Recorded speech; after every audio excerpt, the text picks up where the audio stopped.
vou falar rapidamente sobre o filme Imortais, que é a saga de Teseu ateniense, mas o que me interessa nesse filme é basicamente a presença das sibilas e do oráculo, né? O oráculo mais famoso em toda a Grécia, todos nós sabemos, é o oráculo de Delfos, né? E Sibila, vale dizer, é o nome da primeira sacerdotisa, da profetisa, que tinha essa capacidade de se conectar com os deuses, né? O próprio corpo dela e a mente dela era oferecida a Deus. Normalmente Apolo, que é um deus mântico, que é um deus ligado à adivinhação. Então as pitonisas ou as sibilas, né, eram essas mulheres que se permitiam ser tomadas pelo êxtase e pelo entusiasmo. Nós sabemos que a palavra entusiasmo significa Deus dentro de nós, né? Quando estamos entusiasmados, estamos com um Deus dentro de nós, né? Então podemos permitir que esse Deus fale através de nós, né? A própria palavra profeta, que não é grega, é latina, significa falar em nome de. Profetizar não é predizer. Profetizar é falar em nome de um Deus. Quando eu profetizo, eu permito que a minha língua, a minha mente, o meu corpo, o meu coração, a minha mente possa refletir as palavras do Deus que me habita, do Deus que está dentro de todos nós. A função da sibila era uma função de psicopompo, de mediação, de médium, como diria hoje a nossa tradição mais ligada ao kardecismo, né?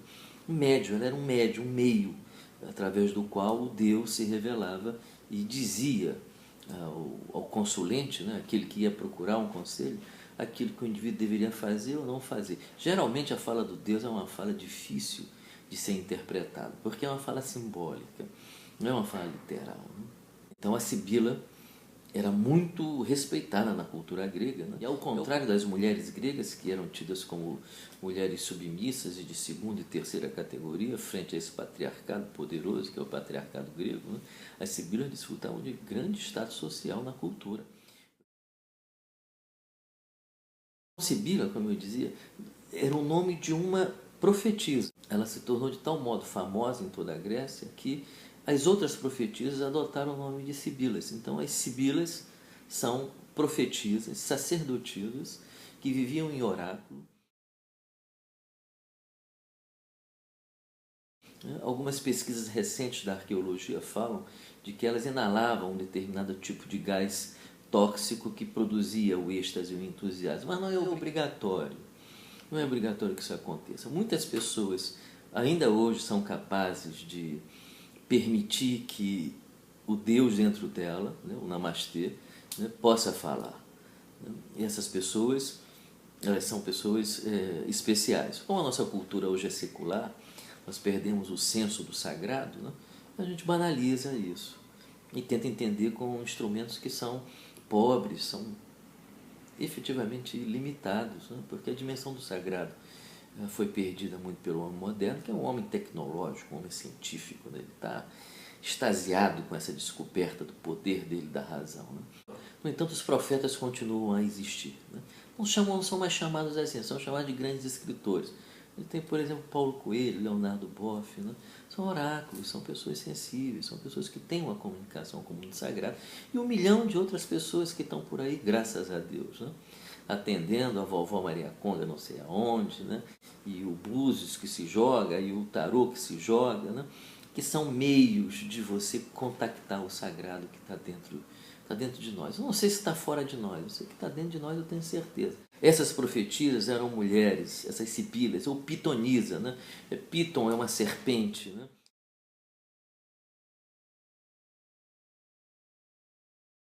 E o ritual mântico, o ritual de Apolo, está ligado à terra. É um ritual telúrico, quitônico, do subterrâneo, do mundo escuro, porque é aí que se realiza a luz, né?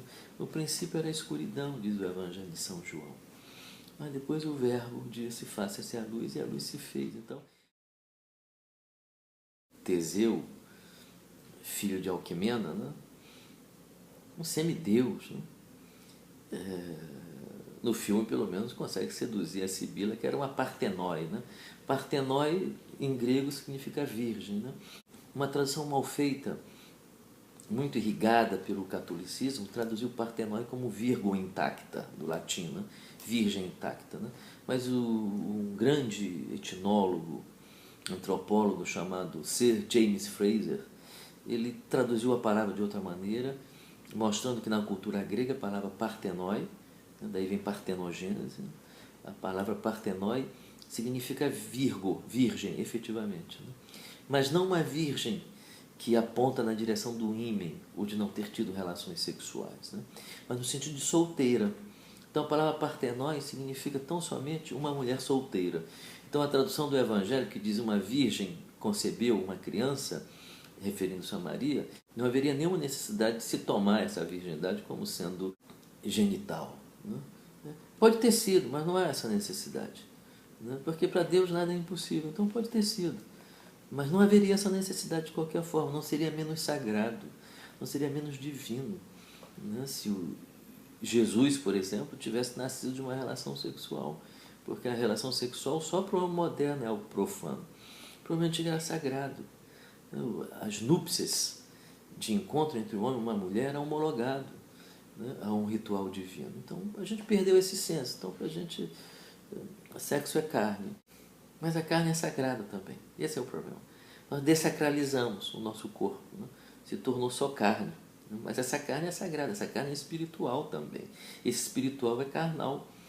Né? Então essas contradições do arquétipo, eles estão todo o tempo presentes nos grandes ritos, nas grandes mitologias, nas grandes religiões, né? Como o cristianismo, fundamentalmente o cristianismo. O cristianismo é uma religião muito sofisticada.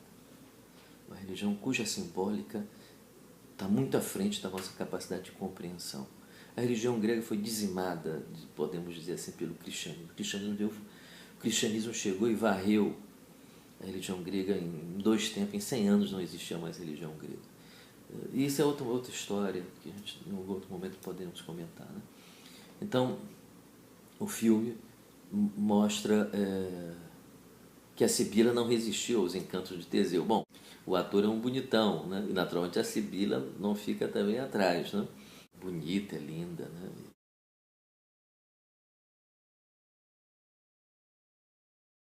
Duas pessoas belas, por dentro e por fora, se encontram, então elas realizam aquilo que os gregos também chamavam de hierogamos, que é o casamento sagrado.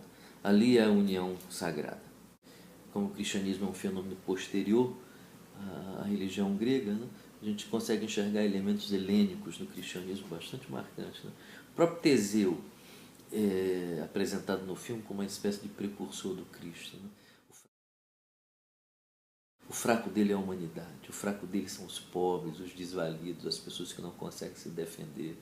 Mas ao mesmo tempo o cristianismo traz uma novidade, algo nunca avistado na religião grega, né? Que é um Deus que não reage à agressão.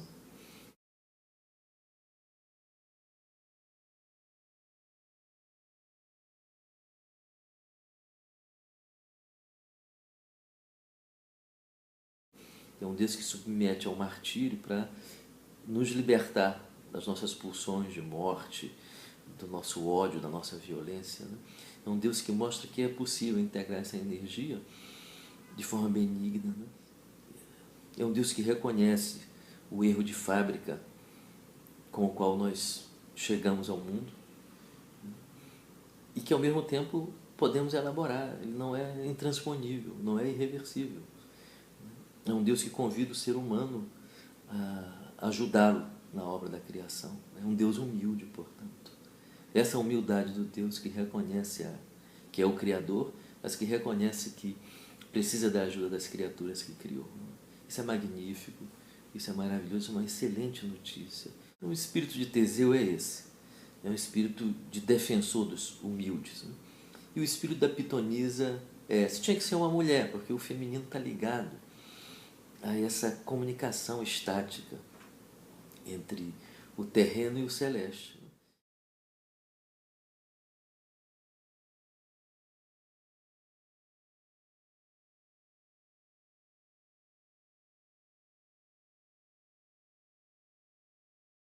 Então, essa comunicação é feita pela figura feminina. A figura masculina não consegue, não tem essa sensibilidade de captar essas nuances da divindade, né? Nesse sentido, eu acho que a religião católica perde muito quando dá pouca voz às mulheres dentro dessa estrutura que criou, que é marcadamente patriarcal, né?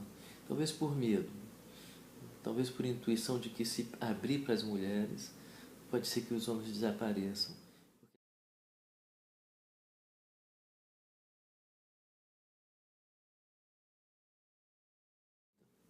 É uma comunicação melhor feita através do feminino. Jesus nunca foi preconceituoso em relação às mulheres, pelo contrário, a comitiva de Jesus era marcadamente formada por mulheres, muitas mulheres o acompanhavam.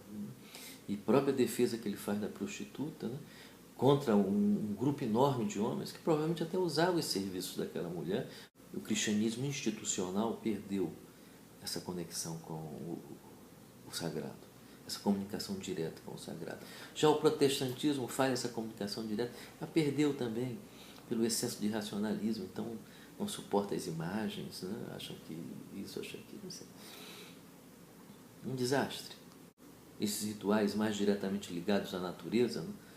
Eles são mais arcaicos, mas eles são mais diretos também. O próprio ser humano ali presente participa do processo de transformação. Há uma relação mais íntima com a entidade invocada.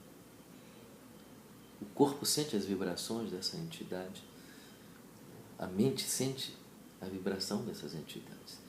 Então tem uma transformação ali. Mostra que o contato é possível.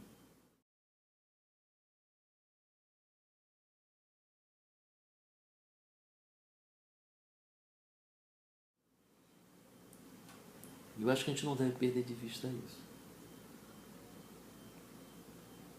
Então os oráculos continuam aí.